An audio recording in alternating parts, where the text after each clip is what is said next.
Kali ini kita akan membahas mengenai 10 cara membuat nilai pemegang saham. Shareholder value adalah nilai kekayaan yang diperoleh oleh pemegang saham dari suatu perusahaan. Nilai ini dapat diperoleh melalui berbagai cara, seperti meningkatkan harga saham, menghasilkan laba sebesar mungkin, atau menciptakan nilai tambah secara ekonomis bagi perusahaan. Berikut adalah 10 prinsip untuk meningkatkan nilai saham. 1. Jangan manajemen laba atau berikan panduan laba untuk mencapai standar. Perusahaan harus mengikuti prinsip ini untuk menghindari keputusan operasional yang menghancurkan nilai dan mengabaikan investasi yang dapat menciptakan nilai jangka panjang. Manajemen laba dapat mengarah pada keputusan yang tidak sesuai dengan nilai yang diharapkan, seperti mengurangi biaya operasional yang tidak efektif atau meningkatkan harga jual yang tidak sesuai dengan pasar. Perusahaan harus fokus pada nilai yang diharapkan dan mengambil keputusan yang berkontribusi pada nilai jangka panjang, seperti investasi dalam penelitian dan pengembangan, atau akuisisi aset yang strategis. 2. Ambil keputusan strategis yang maksimalkan nilai yang diharapkan. Perusahaan harus mengambil keputusan strategis yang berfokus pada nilai yang diharapkan, bahkan jika itu berarti mengurangi laba jangka pendek. Manajemen laba dapat mengarah pada keputusan yang tidak sesuai dengan nilai yang diharapkan, seperti mengurangi biaya operasional yang tidak efektif atau meningkatkan harga jual yang tidak sesuai dengan pasar.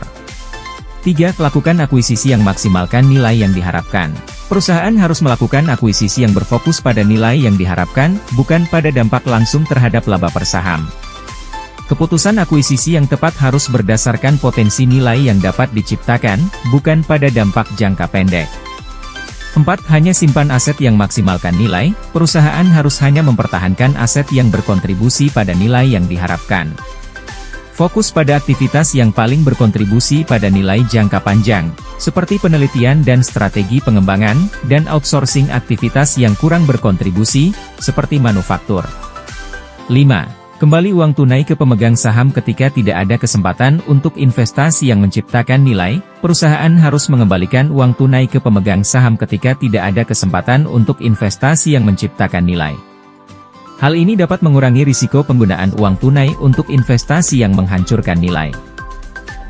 6. Buat insentif gaji yang efektif untuk tingkat manajemen. Perusahaan harus membuat sistem gaji yang efektif untuk tingkat manajemen, sehingga mereka memiliki motivasi untuk menciptakan nilai jangka panjang. Perusahaan harus memiliki sistem gaji yang berbasis pada kinerja, seperti gaji berbasis pada kinerja perusahaan atau gaji berbasis pada kinerja individu. 7. Berikan informasi yang lengkap. Perusahaan harus memberikan informasi yang lengkap dan transparan kepada pemegang saham, sehingga mereka dapat membuat keputusan yang tepat. Hal ini dapat mengurangi ketidakpastian dan mengurangi biaya kapital yang diperlukan. 8. Jangan gunakan uang tunai untuk investasi yang tidak menciptakan nilai. Perusahaan harus menghindari penggunaan uang tunai untuk investasi yang tidak menciptakan nilai. Hal ini dapat mengarah pada keputusan yang menghancurkan nilai dan mengabaikan investasi yang dapat menciptakan nilai jangka panjang. 9. Fokus pada nilai jangka panjang. Perusahaan harus fokus pada nilai jangka panjang, bukan pada laba jangka pendek. Perusahaan harus memiliki strategi yang jelas untuk menciptakan nilai jangka panjang, seperti dengan cara investasi dalam penelitian dan pengembangan, atau akuisisi aset yang strategis. 10. Lakukan analisis strategis yang tepat. Perusahaan harus melakukan analisis strategis yang tepat untuk menentukan mana strategi yang paling efektif dalam menciptakan nilai jangka panjang. Hal ini dapat membantu perusahaan dalam mengambil keputusan yang tepat dan menciptakan nilai yang berlangsung. Dengan mengikuti prinsip-prinsip ini, perusahaan dapat menciptakan nilai shareholder yang berlangsung dan meningkatkan kinerja jangka panjang.